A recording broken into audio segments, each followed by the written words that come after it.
Thank you very much for joining us. You're welcome. Who are you? Who am I? I'm Angie's friend, Beckey Moxey. Hello, Becky. Hi. I'm Mike. Hi, Mike. Do you work with Angie in the actual unit or just in the Yeah, charity? so I've known Angie for probably 6 or 7 years now. You're Doesn't feel that long, but then I think about it and it feels like a long time. So yeah, I don't know if that's a good thing or a bad thing. I'm not sure really. Yes, I do all the IT stuff for the rehab, and then I became a trustee of the charity about 4 years ago, I think. Yeah. So, And you do the IT for the charity as well? Do the IT for the charity, yes. I remember when Angie asked me to be a trustee. I was eating a cake at the time, so it was very hard to say anything. Because it's the best time to get them. Yeah, when you're eating, that's it. Take that as a yes. Yeah, that's it. And yeah. And I was probably feeding him as well. It's probably not one that he bought. It was at the charity. Oh, was it? Yeah, it was at the cream tea day. Here? Yeah. In the back garden, wasn't it? Yeah, it was in the back garden, yeah. I was sat on the wall and she came over and my mum was sat with me actually. And yeah, she said, so are you going to be a trustee of my charity? And I'd just taken this big mouthful of scone. So he goes, that's yes. That's it. There's not a lot what could you do? What else can you say? But anyway, enough about me. So I know you were asking about the charity at the beginning. So basically the charity was set up 11 years ago. We're coming up to our 11, is it 11 or 12? I think it's 11 years this year, yeah. I think. And the reason I set it up was because, as you are aware, because of what you do for a living, there is a lot, and what your daughter does for a living, there's a lot of issues in the local area around mental health, but there is everywhere. We've all got it. And I worked in the mental health services for a very long time as a practitioner, and I stopped. And when I stopped, they didn't offer counselling to anybody anymore. And it took them about probably 10 years to then pick it up, and they had a service that they set up which has never been particularly efficient for local people. So somebody that needs just, even if it's 6 weeks or a month or 6 years counselling, is that when you say counselling, so that can be talking therapies? Yeah, that's all it is. We decided that I had a friend who was really struggling and had put their affairs in order, transferred everything over to his partner's name, and was planning his suicide. And had been trying to get into the service for a very long time. And he didn't call me, and he didn't call Dave, and they didn't want to bother us. And so I ended up arranging so that he could get some support. And I just thought, he can't be the only person in the community that's doing that. And so at that point, I had a mad idea that I thought I'd set a charity up to do kind of what I did when I was at the mental health services, which was just counselling and giving people an option to change, or at least have somebody to talk to. So we set it up with qualified counsellors, and obviously it was myself, Dave, some of my other staff that worked for me at the time in the rehab came on board. We set up it all properly, board of trustees, went through we couldn't become a charity in the first year and became a charity in the second year. You've got to be under Companies House, and then you've got to then become a charity. You've got to prove yourself for a year that that's what you're going to do, and you kind of establish, which is what we did. And then it's just gone from strength to strength. So we do about 135, 140 counselling sessions a week with people. So is that in Sedgemoor area? Yeah, but is that in their own homes, or have you got premises? We have a porter cabin in Burnham-on-Sea that was kindly donated, and in Tesco's car park. We see people at schools, colleges. We see kids. We see a lot of children, a lot of kids, and because they can stay as long as they like, it's not 6 weeks. It's not a fixed time. It's what suits the individual. And then we do, because of COVID, it's changed so a lot. So we do a lot of Zoom work now, telephone work, whatever the individual wants to do, we do ourselves to contact, and we'll rent rooms locally if we need to. That's what we do. Really good. And then we have a football team, which is the top of the league at the moment, which is Which league? I don't know. Premiership, of course. The Premier Five-a-Side Football Yeah. League in Bridgewater. I don't know. Yeah. I could tell you if I looked on Instagram what it was. I got sent a message this morning. But that is run by Sean, who's a counsellor as well. So we have a counsellor that's always on tap for people to support them. And like Comic Relief supported us a lot with that. We were on the telly with that one. We also go into schools, colleges, workplaces, various other places to talk about mental health and addiction. Because obviously a lot of the original counsellors specialise in addiction because that's what we do in the rehab. So that was how it all evolved. And that's it really. I'll tell you one thing I was going to ask you next time I saw you anyway. I've recently, through work, done it was very basic online course on suicide prevention. Yeah. Don't ask me who the provider was. It was just a link I was Yeah. sent and I did it. And It's becoming quite popular. Yeah. And Yeah, first aid, yeah. mental health Yeah, as well. yeah. But right at the beginning, it was stating that all suicides are. It asked the questions: do you believe that all suicides are preventable? And my answer was no. It came up, this is incorrect. All suicides, and I argue with that. Yeah. And right at the end of it, you go through this online yes, no answers. And right then, do you still believe that all? Do you still not believe that all suicides? No, I still think that some suicides aren't preventable. Yeah, There's always going to be that one person who just wakes up one morning and thinks, enough's enough. Enough's enough, and they go off and do it. The people that, whether you call it a cry for help or attention seeking, whatever, those people can be helped if they're caught in time. Sometimes it happens, they go through with that suicide purely because they haven't been found in time. But I just wondered what your views were on suicide being preventable. I think I agree with your opinion. And I think if you look at the structures of families and communities and various other bits and pieces, and I live in a very small community where I am, and get a lot of stick from some people in the community. They're not very pleasant people. They can be very unkind. And I know how isolating that's felt at times. And I imagine, I mean, I've got a really good, strong support system, and also have myself had my own challenges in my life about my own mental health, and recognizing that value of having people around you, particularly when you're in a community that you don't feel part of. It can be quite.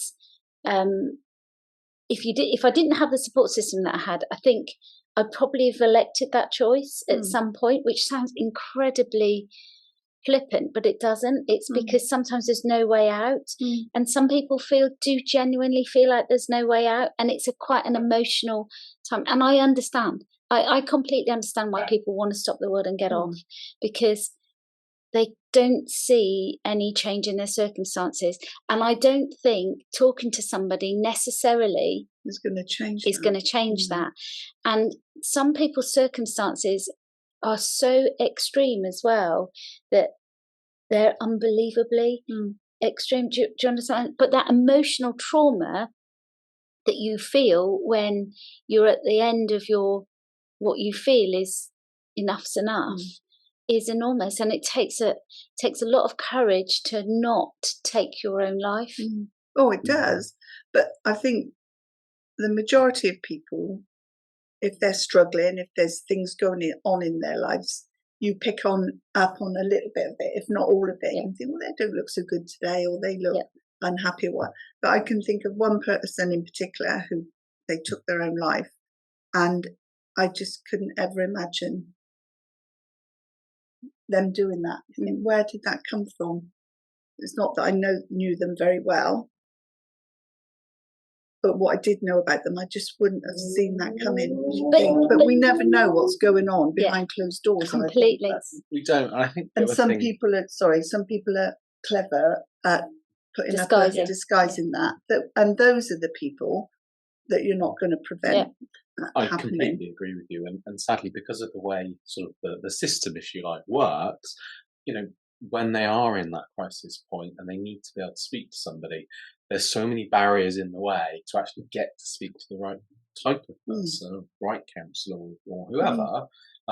There's so many barriers in the way that actually by the time you've got through, it's sadly too late. I think there's another side to that as well, is that some people don't know where to get help. No, I agree. And because and also people are ashamed of how they feel, and so therefore don't share it. You've got to have somebody that you can really trust to share that information, so that you can then get some proper help. But who do you go to? I mean, who would you go to? I don't know.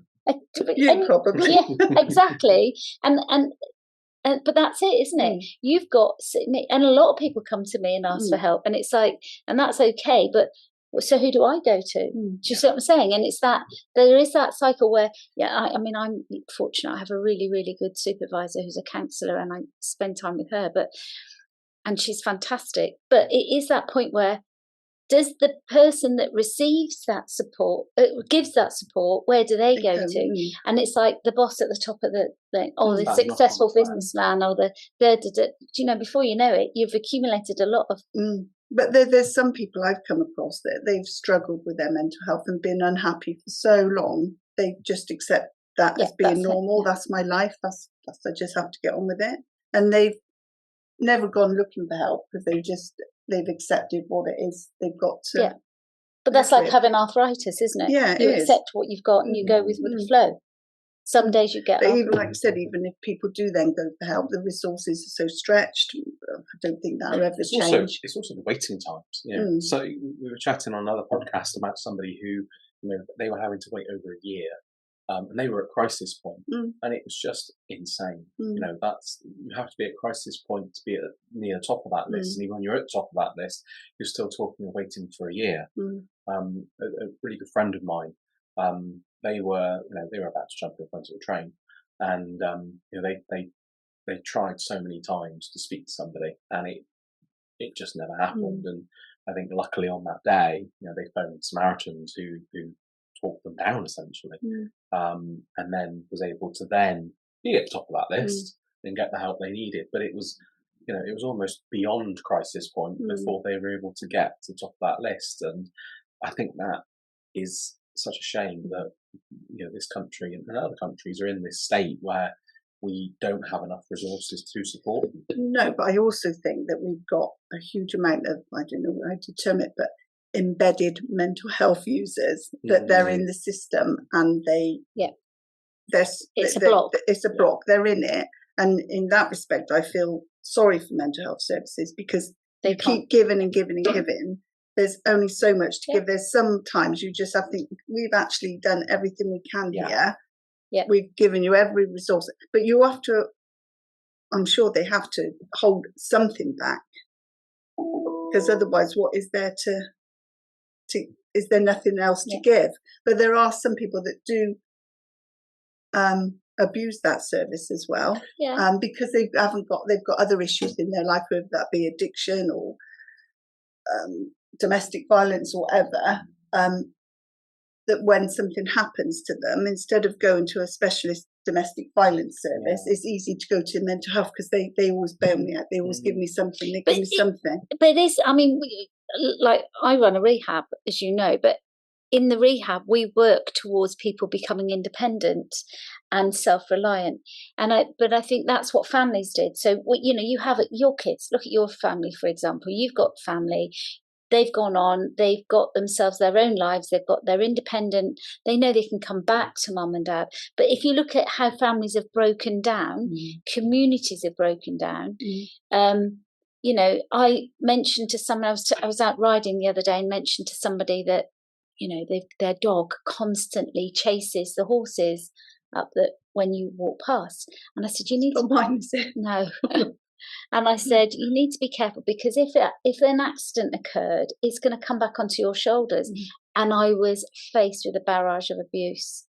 And it's like, so therefore, that bit about how do you communicate in a community? How do you utilise your community? How do you utilise when you get that kind of response? So people are then isolated again.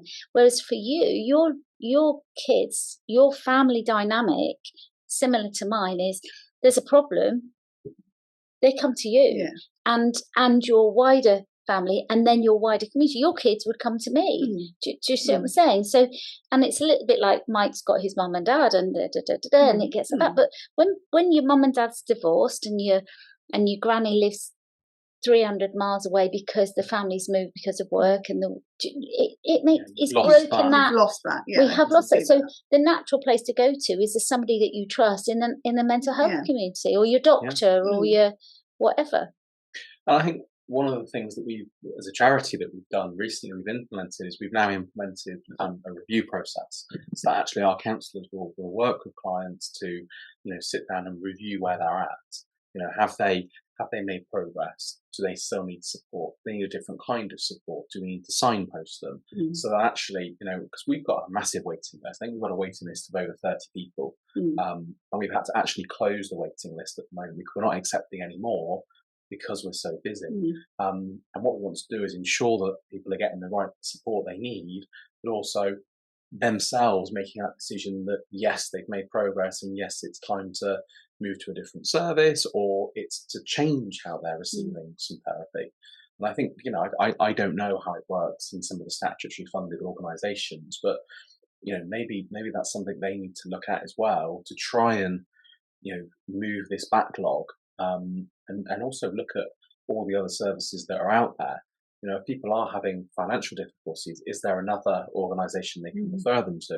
Housing and so on. Well, there is. Yeah, there is, totally. But you just got to know about it. That's it. And is there sufficient knowledge in the community to who to go to? But it's like you put yourself out and saying, round here we have little local magazines, don't we? So, you can put your name and this is what we do and da. But somebody's got to do that. It's another job for somebody else to do. But also they don't repeat that. They only put you in there once a year. So by the time you've come to, unless you pay. And then that drags on financial resources. We've got to raise 97,000 a year to be able to keep the charity going. It's a lot of money. It's a lot of responsibility to keep this. And it's like all of those little things that we do drain on us if we don't have the capacity to, or the finances to do it. But what you were saying about housing, that when you become, for example, homeless, to try and then get back into housing, because you have to have an address to register for this, and if you, it's just, and if you're struggling with your mental health, you have to fill out this form, you have to do this to be able to do that. It's just too overwhelming. But there are organisations out there that will allow you to use their address as a registered address, where you can get your benefits sorted. They also have the facilities to use a computer. They will set up a UC claim for you. They will do, that's all out there, but you've got to know it. Yeah, that's what I mean. Whether the right thing to do was to employ advocates to go out there. So those people working with the homeless people saying, right, I'm sure that there's some kind of service somewhere in the hostels and stuff. I know there is, definitely. But then there's some people who prefer to sleep on the streets and go in a hostel. Well, we've had clients that have left, not in the charity, but in the rehab.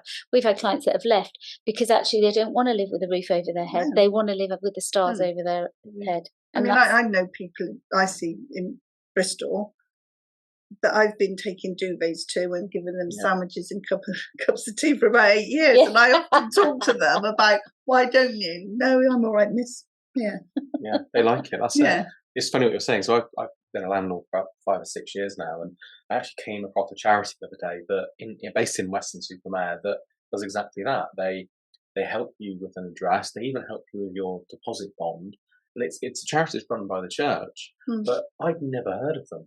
And like I said, I've been a landlord for 5 or 6 years now, and I have people that have come to me and not had a deposit and not had this and blah, blah, blah. And this charity's been going for apparently 15 years. And you think, well, how many other people don't know about that? If I don't know about it, then the people that are on the streets or are looking for housing, do they know about it? But there is I got sent quite recently, because of obviously what we do, I got sent an email with a list of things that are available in the area, but really and truly that's something that everybody should have access to. Do you know what I'm saying? Instead of it just being sent to the professionals, get it to be sent to Joe Blogs. Do you know what I mean? On the street. Exactly. Yeah, totally. And I think the problem's only going to get worse. As things change, we've got such a big housing problem in the UK that even finding homes that are affordable is going to be a challenge. we'll have to see what happens. And heating costs and this, all this sort of thing moving forward, I think is going to cause lots of deprivation. For a lot of people. You know, even I'm thinking about whether I turn the Arga on or not. I know that sounds really... I'm like that with the tumble dryer. I normally finish things off so I don't have to iron it. And I like my towels to be fluffy. So even though they're dry and they've been on the line, I stick them in. But you are thinking about those things. Yeah. And like, you know, I'm comfortable, but and that sounds awful. But going shopping at the minute, you are noticing a huge increase in things. I'm looking in my trolley and thinking, what have I got in there that costs that amount of money? Yeah. It's becoming scary. Well, I got a carrier bag. I went and popped in on Sunday quickly for a couple of things of milk, and I got some biscuits for the grandkids and a couple of other bits and pieces, and it was like 20 quid. And I thought, bloody hell, that's a lot. It's silly, isn't it? Yeah, you've not really bought anything. No, I haven't. I haven't got a meal. No, exactly. Yeah, of course. Thank you. Got matching bottles then. Mine's got a cup of tea and a glass. They bought me this for Christmas about 4 years ago. I love them. I love my bottle. Me too. I take it everywhere I go. A bit jealous though, I don't have one. Oh, sorry. Chilly, but I've got a couple. Perhaps I better buy you one. I got a lovely one, a Make-A-Wish one as well, from the Make-A-Wish Foundation that we had given to us during COVID. Yeah. Oh, I still like this one. Because your daughter, William bought me that, so it's kind of got fond memories. I've dropped it, thrown it out, and got look. Somewhere. No, mine's really bad. Look. Yeah. So, what do you do for a living, Beck? Oh, I've got a job that people always say, oh, I never thought about it. I'm a forensic nurse examiner for a sexual assault referral centre. Okay. So people who have been victims of rape or sexual assault, I'm one of the examiners. So I do the forensic sampling for the police. Right. And then the aftercare for the clients. Wow. Very different. It's very interesting. Yeah. I imagine a nurse by trade. I'm a good old nurse, basic nurse really, but just specialised in something a bit different. And how long have you been doing that for? Nearly 9 years now. Oh, wow. Okay. But you've had loads of jobs, different jobs, haven't you? I have, but actually. You stay in your jobs, but you've had lots of variety, haven't you? Do you know what? I was talking, my eldest daughter's a nurse, and we were talking about that one day, and she said, you've had a really sort of interesting career, how you've gone from one thing to another. And if you sat down and planned it, it would be, that's a really good plan, how I sort of fell from one thing to the other. I mean, gosh, next week we're trying to organise, it's very hard after all this time, but it's 40 years I started my training, my nurse training at the end of August. I know. And I still keep in touch with 4 of the girls. So we are trying to meet up. Are they still in nursing as well? 2 of them sort of are retired now because they were a few years older than me when we started, and they retired from nursing, so they didn't maintain their PIN. But I think they're doing like home care work now, that sort of thing. But yeah, another one works like locally to here as well. Yeah, pretty cool. So when I trained in Cardiff, and then I worked straight after, went on to a renal unit for a little while there, only about 6 months, and then I wanted to come home. So I was back here in a local geriatric hospital, which everybody thinks of geriatric nursing. I love it. I'd go back into that. Really? If I was going to do something different now, I'd probably do that. I think it's the nicest thing you could do, really, for people at the end of their life. Yeah. They've got so much to tell, so much to share. I imagine it's more of a person-centred care as opposed to the medical side. Yeah. That's the right way to use. But then from there, I went to outpatients and then district nursing, and I did that for years whilst my girls were small. Well, then when my youngest daughter started school, I was a school nurse locally, and I did that for 12 years. Wow. Which was you were their agent, weren't you? I sort of became quite institutionalised. I think it was a boarding school. But so I was there, but it was brilliant because it meant I didn't need childcare. If my children were ill, I took them in with me. They used to love it. Put them in the health centre in one of the beds, and they loved it up there. Used to get all the equipment out, look at each other's ears, and so it was really good. So I did that, and then I was really bored. I thought I need to do something different. The girls were older by then. So I went into custody nursing initially. Yeah. So for the police force, but in custody, which was a real eye-opener. I can imagine, yeah. But lovely. I'd do that again, to be honest. And then from that, at the sexual assault referral centre. They needed some. I'd always expressed an interest because people tend to go there and they stay there because although it sounds horrendous, it's actually a lovely job because it's a nice, lovely unit to work in. I'd always expressed an interest, and the fact that I'd done the legal bit of from working in custody, and then I had experience with smear testing and cervical screening and, you know, all this sort of stuff. I was easy to natural progression. Yeah, and I've done, as a school nurse, I'd done quite a lot of sexual health and this sort of thing, health promotion. So it was a good. So they slipped me in there really. So that was 8.5 years ago. So I think I'll be there forever now. Really? Yeah. Wow. Okay. It's stressful, but in a different sort of way. Yeah. You're seeing people at their most vulnerable. You're empowering them. Although the police bring them along, we have to make sure it's what they want, not what the police want or their mum wants or their husband wants or whatever. So, and you're only dealing with one person at a time, aren't you? So it's not like being on a busy ward where, you know, you're watching the clock because the drugs need doing or whatever. It's very client-centred. Yeah. That's really important, isn't it? Yeah. Do you ever get feedback from them? Yeah. Lovely feedback, actually. They do forms saying that you were kind, you made them feel safe. Yeah. Which is really good. It's really important, isn't it? And those kind of, like you said, they're essentially at a very vulnerable state of mind. They are. But you'd be surprised if people come in and they quite often go out laughing and smiling. Because you gauge when people come in, do they want, because it's not just a case of bringing them in and swabbing. It's quite a robust consent that you need to take because they need to understand what's going to happen with all those things. But it's a past medical history, social thing, because it's all important for your onward referrals that you want to make sure, you know, they're safe and got the best things. So, yeah, you know, but some people want to come in, bish, bash, bop and be gone. Other people, you chat for ages and you think I really can't chat for any longer, but they want to chat. And it's quite, you know, smiley. And it's, so you'd be surprised how many people actually go out feeling so much different than they did when they came in. It's a credit to you, really, isn't it? Well, it's the service you work for in there. It's a great group of people. The service is growing.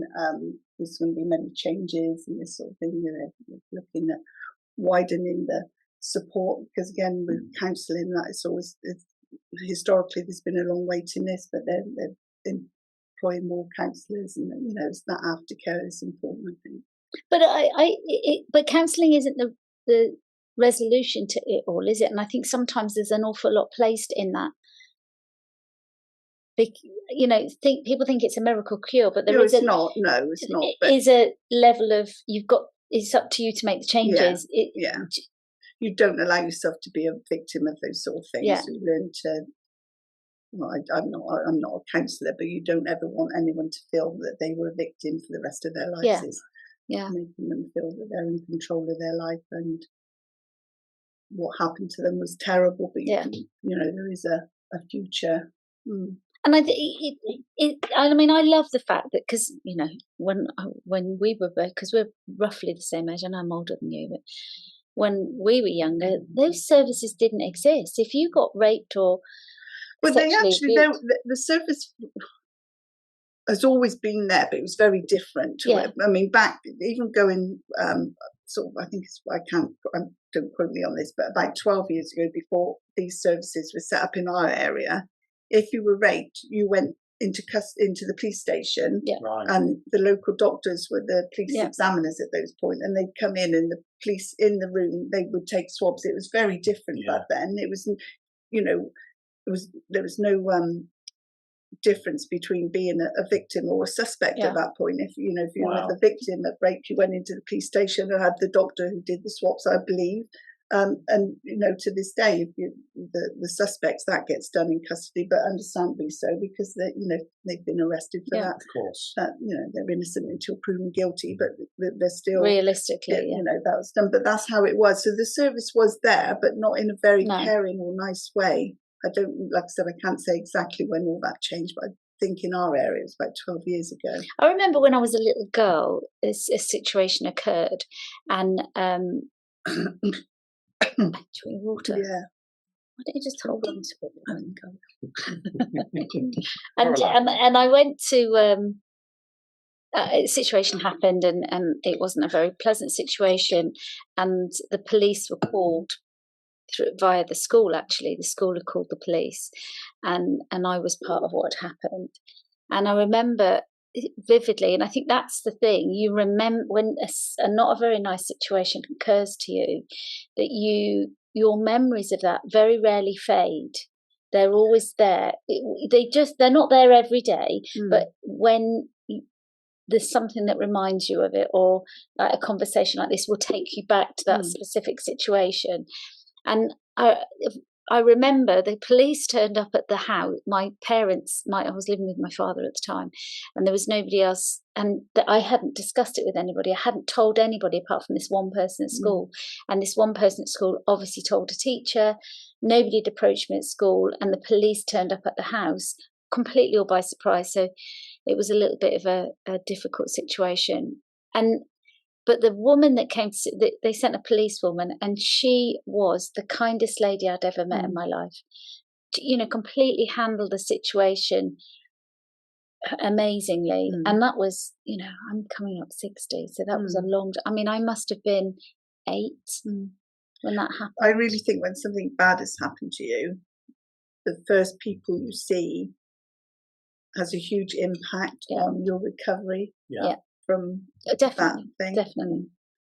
If something bad has happened, but you can turn it into something positive, it's a springboard to good recovery, I think. Well, I think if you rocked up somewhere and had a terrible, like the unit I work in, if you rocked up and had a terrible experience, it's not didn't bide well for your future recovery. If you come, think actually they've explained things to me. They've been nice and kind. It's a positive thing to move forward on. Yeah, it helps. It's empowering for somebody. I think it also puts you in a position where you're really important. You're valued. Yeah, you're worth something. Yeah. When you're in those kind of situations, typically you feel a bit worthless, I suppose, and actually. By their behaviour, being kind, reassuring, helping you, actually believing in what they're telling you. They feel that's it. It's you're valued. You're being listened to. All of that stuff. So I think that is really important. Are you a counsellor? No, I'm not. No. So ignore everything I'm saying. I don't have time to be a counsellor. No, he doesn't. But I'd love to be a counsellor at the same time.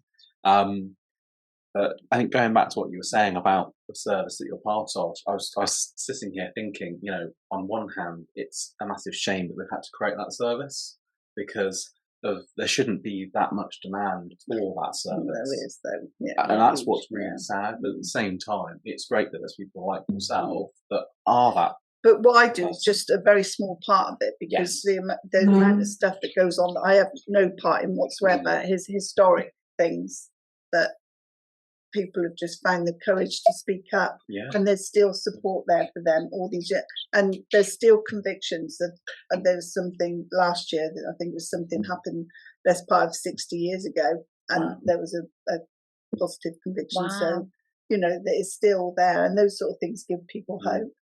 I'm a big fan of 24 Hours in Police Custody on Channel 4. I love it too. I love that show.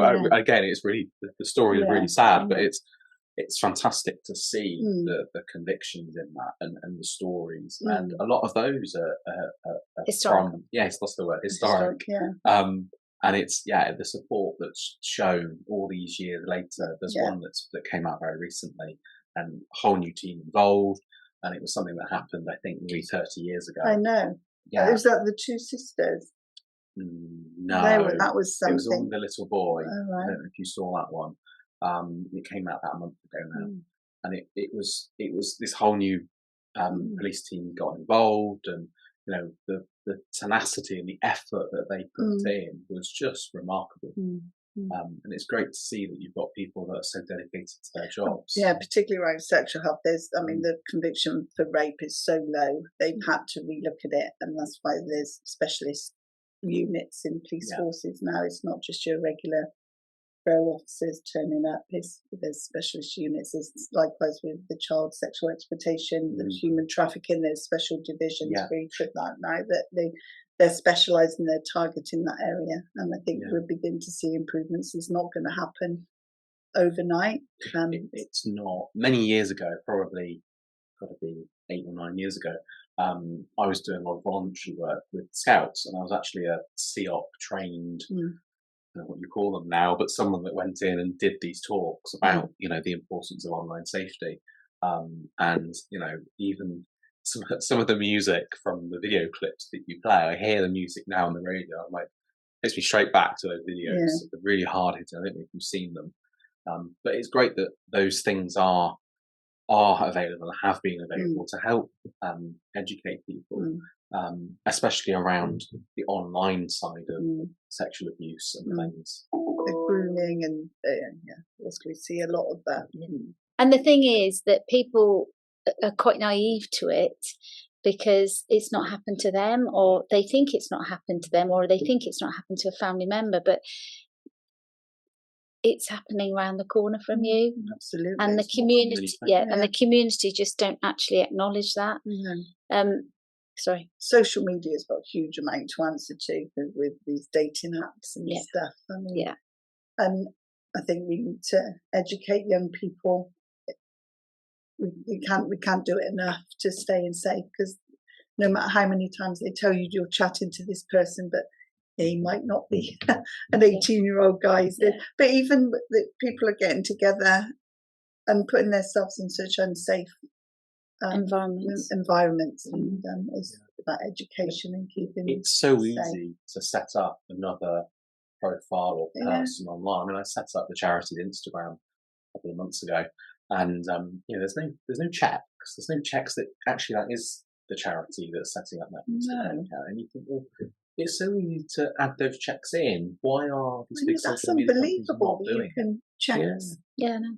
It's crazy. You can go and set another Facebook account if you wanted to. I've got friends who work in local authorities, and they have almost 2 accounts. They have their private account just for their family and friends, and they have a more public account for sort of the wider front. And they use a slightly different name. They might, I don't know, they shorten their name or something, but just so they've got the differentiator between the 2 accounts.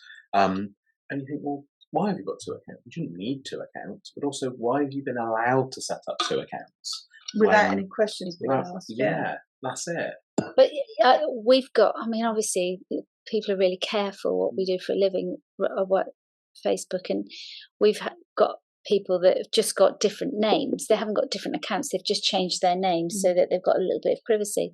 But we have really strict boundaries around social media and who you contact, who you don't contact, who you make friends with, who you don't, what you post, what you don't post. But we're a very small organisation, and I mean, with the charity, it's not it's a bit different because people are all the counsellors are self-employed, but the rehab is very, very strict. It is you can be dismissed if it's found out. But like you said, it's not really for us to have to do that. It should be done. Some of the stuff that people post, I'm thinking everybody now knows that you're on holiday, and your house is empty, and everybody knows that you're with this man or this woman or this. I've been guilty of that, of being on holiday and putting posts on Facebook. I don't anymore. Not when I'm on holiday. No. I might ping you a picture of reading your book whilst I'm led by the pool via WhatsApp. But but that's different, isn't it? It's personal. Sorry, I keep talking you. It's me. I'm spreading. No, you're fine. You spread. But I watch people, and I was watching one this weekend, and it's really good friends of ours' kid. I mean, he's an adult. He's 30 something, and I'm thinking, you put an awful lot of these pictures on, and you're spending an awful lot of time away from your home. People know where you live. It's an easy trap to fall into.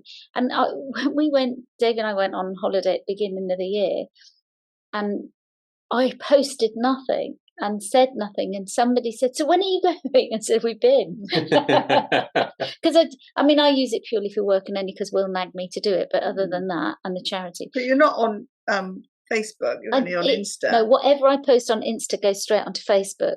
On your Facebook? It goes on to, what does it go on to? You've got a Facebook page. Yeah, I've got a page. Well, I've never seen that. No. I don't obviously follow that. And you saying that, I didn't really. One day I put something on Facebook and then it appeared on Instagram. And I thought, how did that? I'm not very good. You tick the box that synchronizes. Yeah. But that's it. The other thing is that there's a level of naivety, isn't there, where you think that's private to, say, me, and actually it's not private to me. It's gone to the whole world. And it's like, why do you look? You're up on Facebook now? Oh, there's nothing on there that isn't on Insta, because I do nothing different. I'm not really interested, and I don't press follow. Yeah, we've recorded quite a few now. Yeah. And today is the day when our first one goes live. Right. Which one though? We got the mayor from Burnham and Highbridge, which I must find out has she got a tag at all, or has she got? I'm not sure if she's got Instagram. We need to find that out. Yeah, and it must do that. Did you edit it before you send it out? No, we don't edit. It is what it is. So everything you said, well, we thought, because it's a conversation, it's not something, there's no formality to it at all. We felt it was quite important to just have a natural chat. You will find things to talk about. And people are always nervous when they come because they've never done it before.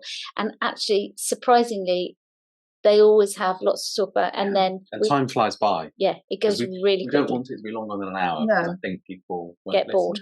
But also, we want to have the opportunity to get you to come back and have more to talk about. Would, because there was one I was hoping to get around to that. Is have you read the book Our Bodies, Their Weapons of War? No. Christina Lamb. No.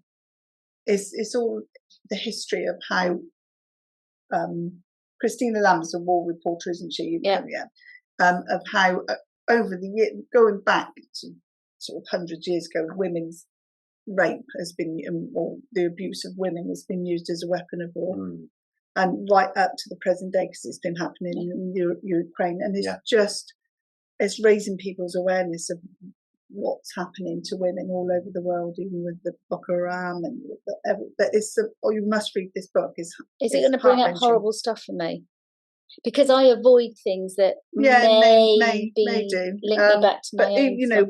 During the Japanese always had comfort women, but just and things that happened in Burma in recent years. Yeah, it's just it's not until you think about it that women have always been have been a bit of a used weapon. as a weapon. Well, normally at the end of these, we ask you for what you want to achieve in the next year, or maybe actually this is for us, is we need to try and read this book so we can then talk about it. I'll let you have a look. So you come on. Finish it and then I'll read it. I wonder if it's downloaded on a audio. Probably. We will be an audio. Just send me a reminder of the name of the book, and I'll pick that up and do that. And do you want to come back in a year? Yeah, I'll come back in a year. Brilliant. Amazing. Thank you very much for coming. Really appreciate it. Absolutely brilliant. Good. Yeah, it's good to chat. I wasn't so nervous after all. I thought she was going to quiz me.